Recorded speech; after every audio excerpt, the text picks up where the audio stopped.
ये ककान, क्या आप जानते हैं एक ऐसा ग्रंथ है जिसे देवताओं ने स्वयं चारों वेदों से भी अधिक भारी पाया। एक ऐसा इतिहास जो केवल युद्ध की कथा नहीं बल्कि मानव जीवन का सबसे गहरा ज्ञान है। और कहा जाता है अगर कोई व्यक्ति इसका एक श्लोक भी श्रद्धा से पढ़ ले तो उसके जीवन के संचित पाप भी नष्ट हो सकते हैं।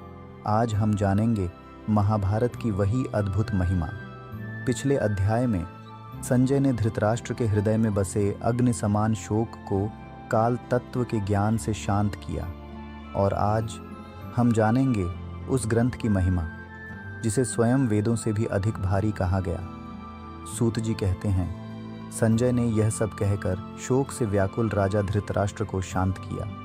इसी इतिहास के आधार पर महर्षि कृष्ण द्वैपायन व्यास ने इस परम पुण्यमयी उपनिषद स्वरूप महाभारत की रचना की, जिसका एकमात्र उद्देश्य था शोक से पीड़ित प्राणियों का शोक नाश।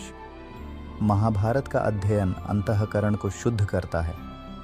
जो व्यक्ति श्रद्धा के साथ इसके एक श्लोक का एक चरण भी पढ़ता है उसके समस्त पाप नष्ट हो जाते हैं। इस ग्रंथ में 2 देवता, देवर्षि, ब्रह्मर्षि, यक्ष और महानाग सभी शुभ कर्म करने वाले दिव्य प्राणियों का विस्तार से वर्णन है। इस ग्रंथ का मुख्य विषय है सनातन परब्रह्म वासुदेव भगवान श्री कृष्ण। वे ही सत्य हैं, वे ही रथ हैं, वे ही पवित्र और पुण्य हैं, वे ही अविनाशी सनातन ज्योति हैं। इसी परब्रह्म से सत्य, असत्य और सदसत तीनों का जन्म होता है। संतति, प्रवृत्ति, जन्म, मृत्यु और पुनर्जन्म सब उसी एक परम तत्व से उद्भूत हैं। महाभारत बताता है जीवात्मा का वास्तविक स्वरूप सत्व, रज, तम तीनों गुणों से बने 5 महाभूत और उनके मूल कारण परम ब्रह्म परमात्मा। ध्यान योग से संपन्न जीवन मुक्त यति अपने हृदय में परमात्मा को दर्पण में प्रतिबिंब के समान अनुभव करता है। जो धर्मपरायण पुरुष श्रद्धा से प्रतिदिन इस अध्याय का पाठ करता है वह पाप और ताप दोनों से मुक्त हो जाता है। जो आस्तिक व्यक्ति इस अनुक्रमणिका अध्याय को नित्य सुनता है वह संकट में भी दुखी नहीं होता। प्रातः, सायं या मध्याह्न में जो इस अध्याय का थोड़ा सा भी जप करता है उसके दिन रात के संचित पाप तत्क्षण नष्ट हो जाते हैं। यह अध्याय महाभारत का मूल शरीर है।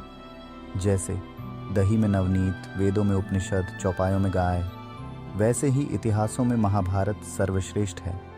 प्राचीन काल में देवताओं ने तराजू के एक पल्लड़े पर चारों वेद रखे और दूसरे पल्लड़े पर महाभारत।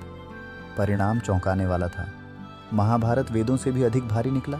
महत्व, भार और गंभीरता के कारण इसे कहा गया महाभारत। जो इस नाम के तत्व को समझ लेता है वह समस्त पापों से मुक्त हो जाता है।